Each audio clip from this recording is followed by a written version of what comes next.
Hello everyone, welcome back to Banu Sami kitchen. இன்னைக்கு நம்ம என்ன பார்க்க போறோம்னா காரசாரமான பெப்பர் சிக்கன் எப்படி செய்யலான்றதை பார்க்கலாம். ரெஸ்டாரண்ட்ல செய்யற அதே பெப்பர் சிக்கன் மாதிரி இருக்குங்க, செம்ம டேஸ்டா இருக்கும். வாங்க இதை எப்படி செய்யலான்றதை பார்க்கலாம். வீடியோக்குள்ள போறதுக்கு முன்னாடி மறக்காம சப்ஸ்கிரைப் பண்ணுங்க அண்ட் பெல் ஐக்கானை கிளிக் பண்ணுங்க. ஒரு கடாய் எடுத்துக்கங்க. அதுல 1 டீஸ்பூன் சோம்பு, நம்ம இதெல்லாம் வறுத்து அரைக்க போறோங்க. 2 டீஸ்பூன் மிளகு, மிளகு காரம் தாங்க இதுல ஜாஸ்தியா இருக்கணும். நீங்க 2ல இருந்து 2 டீஸ்பூன் கூட சேர்த்துக்கலாம்.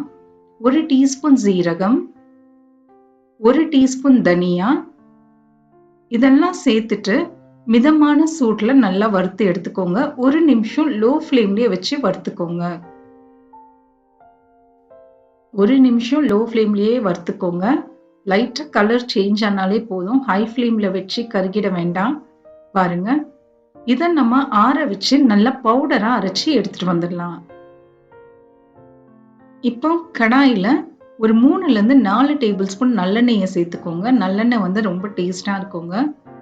இதுல ஒரு 1/4 டீஸ்பூன் சோம்பு, கொஞ்சமா கருவேப்பிலை, ஒரு 2 வெங்காயத்தை, ஒரு மீடியம் சைஸ் வெங்காயம் எடுத்துக்கோங்க. அதை நல்லா பொடிசா நறுக்கி சேர்த்துக்கோங்க.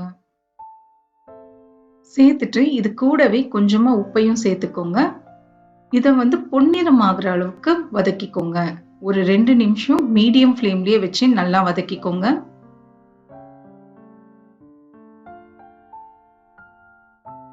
பாருங்க, இந்த அளவுக்கு வதக்கினா போதுமானது. இப்ப நாம இதுல 1 டீஸ்பூன் அளவுக்கு இஞ்சி பூண்டு விழுது சேர்த்துக்கலாம். சேர்த்துட்டு லோ ஃப்ளேம்லயே 1 நிமிஷம் நல்லா வதக்கிக்கோங்க. இஞ்சி பூண்டோடைய பச்சை வாடெல்லாம் போனதுக்கு அப்புறம் இதுல நம்ம ஒரு மீடியம் சைஸ் தக்காளியை நல்லா பொடிசா நறுக்கி சேர்த்துக்கோங்க. சேர்த்துட்டு தக்காளி நல்லா குழையிற அளவுக்கு வதக்கி எடுத்துக்கோங்க. தக்காளி நல்லா மீடியம் ஃப்ளேம்லயே வச்சு நல்லா குழையிற அளவுக்கு வதக்கிக்கோங்க. பாருங்க, நல்லா வதக்கியாச்சு. இப்ப நம்ம இதுல 1/2 டீஸ்பூன் அளவுக்கு மஞ்சத்தூள் சேர்த்துக்கலாம். 1/2 டீஸ்பூன் மிளகாய் தூள். நம்ம ஆல்ரெடி மிளகுத்தூள் காரம் தான் இதுல இருக்கணும். கொஞ்சமா மிளகாய் தூள் இருந்தா நல்லா இருக்கும்ன்றதுனால நான் சேர்த்திருக்கேன். சேர்த்துட்டு நல்லா வதக்கிக்கோங்க. லோ ஃப்ளேம்லயே நல்லா வதக்கிக்கோங்க. இப்ப நம்ம இதுல 500 கிராம் அளவுக்கு சுத்தம் பண்ண சிக்கனை சேர்த்துக்கலாம். சேர்த்துட்டு இதை ஹை ஃப்ளேம்ல வச்சு 1 நிமிஷம் நல்லா வதக்கி எடுத்துக்கோங்க. அந்த மசாலாலாம் சிக்கனோட நல்லா பிறண்டு வரணும்.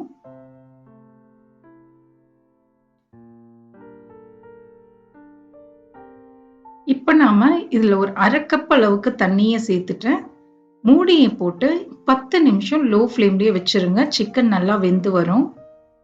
10 நிமிஷத்துக்கு அப்புறம் நம்ம ஓபன் பண்ணி பார்ப்போம். பாருங்க, சிக்கன் நல்லா வெந்துடுச்சு. இப்போ இதோடைய தண்ணி வந்து பாதி அளவுக்கு வத்துற அளவுக்கு நம்ம நல்லா வதக்கி எடுத்துப்போம். ஹை ஃப்ளேம்லயே வச்சு ஒரு 2 நிமிஷம் நல்லா வதக்கிக்கோங்க. இதோடைய தண்ணி எல்லாம் ஒரு பாதி அளவுக்கு வத்துற அளவுக்கு நல்லா இத ஃப்ரை பண்ணி எடுத்துக்கலாம். பாருங்க, ஓரளவுக்கு தண்ணி வத்திடுச்சு. இப்ப நாம இதுல அரைச்சு வச்ச பொடியை சேர்த்துப்போம். சேர்த்துட்டு இது ஹை ஃப்ளேம்லயே நல்லா 1 நிமிஷம் வதக்கிக்கோங்க. இந்த பொடியெல்லாம் நம்ம அரைச்சு செய்யும் போது செம்ம டேஸ்டா இருக்குங்க. பெப்பர் சிக்கன் நம்ம ரெஸ்டாரண்ட்ல சாப்பிடுற மாதிரியே இருக்கும். பொடியை சேர்த்துட்டு ஹை ஃப்ளேம்ல 1 நிமிஷம் நல்லா வதக்கிக்கோங்க. அதுக்கப்புறம் மிதமான சூட்டுல மாத்திக்கோங்க. ஒரு லோ ஃப்ளேம்ல மாத்திட்டு இதை மூடியை போட்டு ஒரு 5 நிமிஷம் லோ ஃப்ளேம்லயே நம்ம வச்சிடலாம். மூடியை போட்டு 5 நிமிஷம் நம்ம லோ ஃப்ளேம்ல வச்சிருவோங்க. 5 நிமிஷத்துக்கு அப்புறம் நம்ம ஓபன் பண்ணி பார்ப்போம். பாருங்க, எண்ணெய் எல்லாமே சைட்ல அழகா மிதந்து வந்துட்டு இருக்கும். இப்போ நாம கடைசியா இதுல நறுக்கின கொத்தமல்லி தழையும் கருவேப்பிலையும் சேர்த்துட்டு இறக்கிடலாம். சூப்பரான காரசாரமான பெப்பர் சிக்கன் நமக்கு ரெடி ஆயாச்சு. இது நீங்க சாம்பார் சாதத்துக்கு, ரச சாதத்துக்கெல்லாம் வச்சு சாப்பிட்டீங்கன்னா அவ்வளோ டேஸ்டா இருக்கும். நீங்களும் ட்ரை பண்ணி பாருங்க. எப்படி வந்ததுன்றதை எனக்கு கமெண்ட்ஸ்ல சொல்லுங்க. உங்களுக்கு இந்த வீடியோ பிடிச்சிருந்தா லைக் பண்ணுங்க, ஷேர் பண்ணுங்க. பானு சமி கிச்சனை சப்ஸ்கிரைப் பண்ண மறந்துடாதீங்க. இன்னொரு வீடியோல பார்க்கலாம். தேங்க்யூ ஃபார் வாட்சிங்.